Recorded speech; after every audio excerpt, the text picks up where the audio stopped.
To be clear, controlling decisions about our bodies is a basic human right. The government has no right to regulate what we can do with our bodies.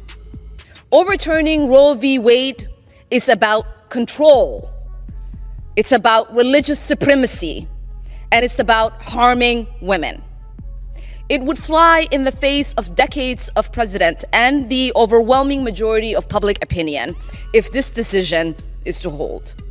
We know this decision will fall hardest on the most vulnerable in this country, women who have been abused, women who are the victims of incest, those who have been raped. The media keeps insisting this fight is all about women's rights and limited government. And if you even hesitate before nodding along, they react like you've committed some kind of thought crime. But there's an old rule in politics worth remembering. Don't just watch who's under the spotlight. Watch who's quietly pulling the strings off stage. Grab a drink. Stay alert and stick with me until the end, because this one requires your brain fully switched on. While Ilhan Omar is standing on the House floor warning the country that Ted Cruz and Chuck Grassley are supposedly plotting a dystopian nightmare straight out of satire, something far more telling is unfolding in the background, that what's really happening isn't about moderation or balance. It's about control. The so-called moderates aren't steering the party anymore. The squad is. And the rest of the Democratic Party is tiptoeing around them like they're afraid one wrong sentence will trigger a public meltdown. It's the political equivalent of everyone whispering because AOC just entered the room and nobody wants to be the next target. Right now, the Democratic Party is governed and led by the extreme left, by the squad, by AOC and Tlaib and Omar, whose statements might as well be issued on behalf of Hamas. They are accusing Israel of engaging in terrorism, defending your citizens from violent terrorist attacks is the right of Israel.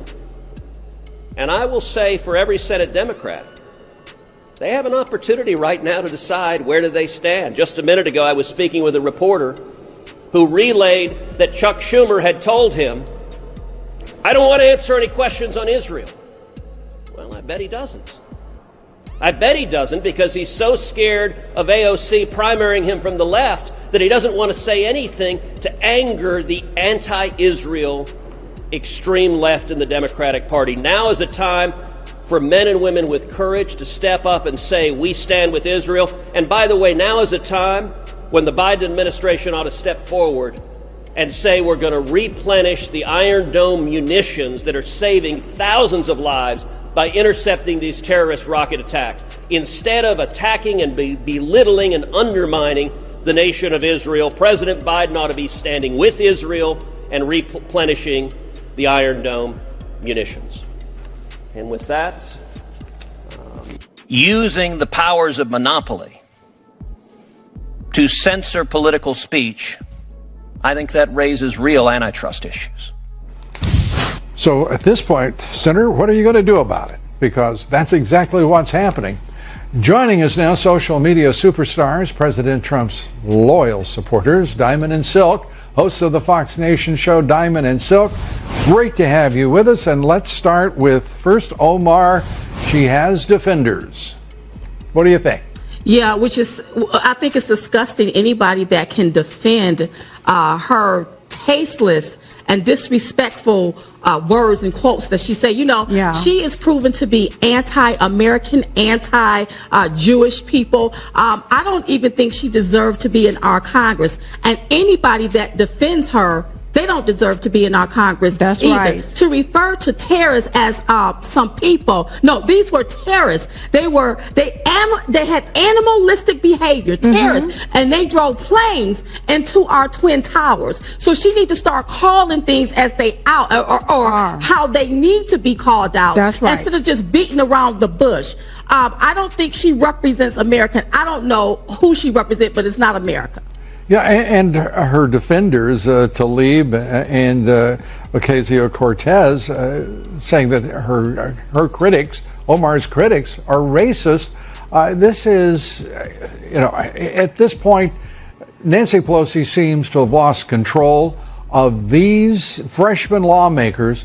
and their language, their conduct is just unbecoming, to say the very least, anyone representing the U.S. government as they do, not just the people of their home districts, but the American people. Can you imagine what this looks like being broadcast around the globe? It doesn't look good. And it doesn't look good for America. You know, when you have a congresswoman sitting up there and referring to some people did something in 9/11. No. These were terrorists. The same people that she tried to defend is who drove planes into our Twin Towers. So let's call it for what it is. I don't think that none of them deserve to be in Congress. They make us all look bad. And hey, I'm a black person. I'm not racist. Yeah, that's right. I'm not racist, but we have to call her out. That's right. And a person's ideology should not dictate the outcome of a decision. And I think that's what Omar is allowing herself to do whenever she's making decisions. She's making it based off of her ideology and not the Constitution. Right. Well, or the Constitution or the national interest. I couldn't agree with you more.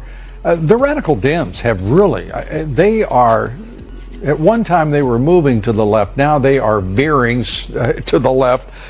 When William Barr, the Attorney General, said spying on the Trump campaign, you would have thought that he had used a 4-letter word rather than a 3-letter word.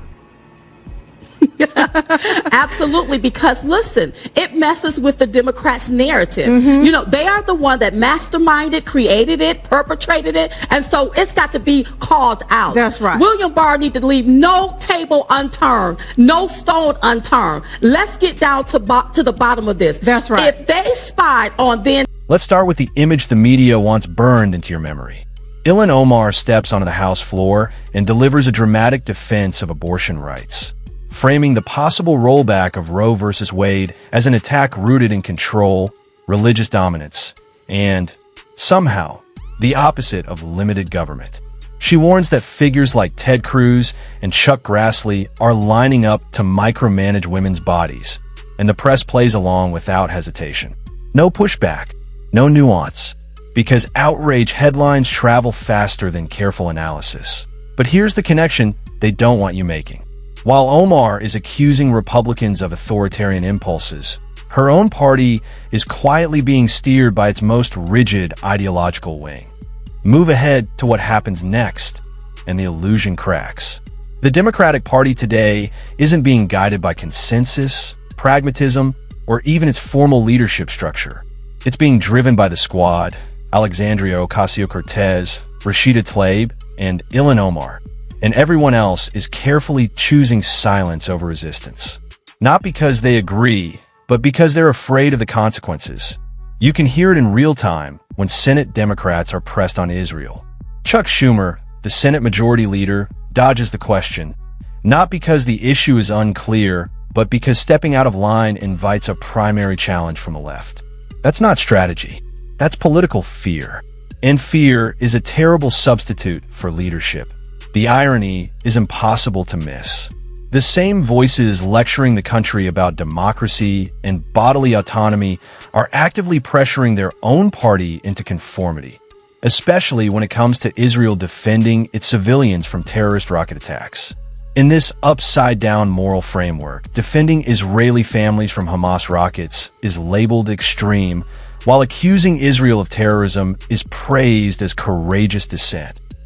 Even funding the Iron Dome, an entirely defensive system designed to intercept rockets before they hit civilian neighborhoods, becomes controversial. Meanwhile, staying silent is treated as the safest political move. That's not debate. That's enforcement. And suddenly, everything else makes sense. It explains Biden's hesitation. It explains the evasive answers from Senate Democrats. And it explains why Ilhan Omar speaks with such certainty, because she knows party leadership won't challenge her publicly. They can't afford to SO when you hear speeches about freedom, small government, and human rights. Look beyond the rhetoric. Watch who sets the boundaries.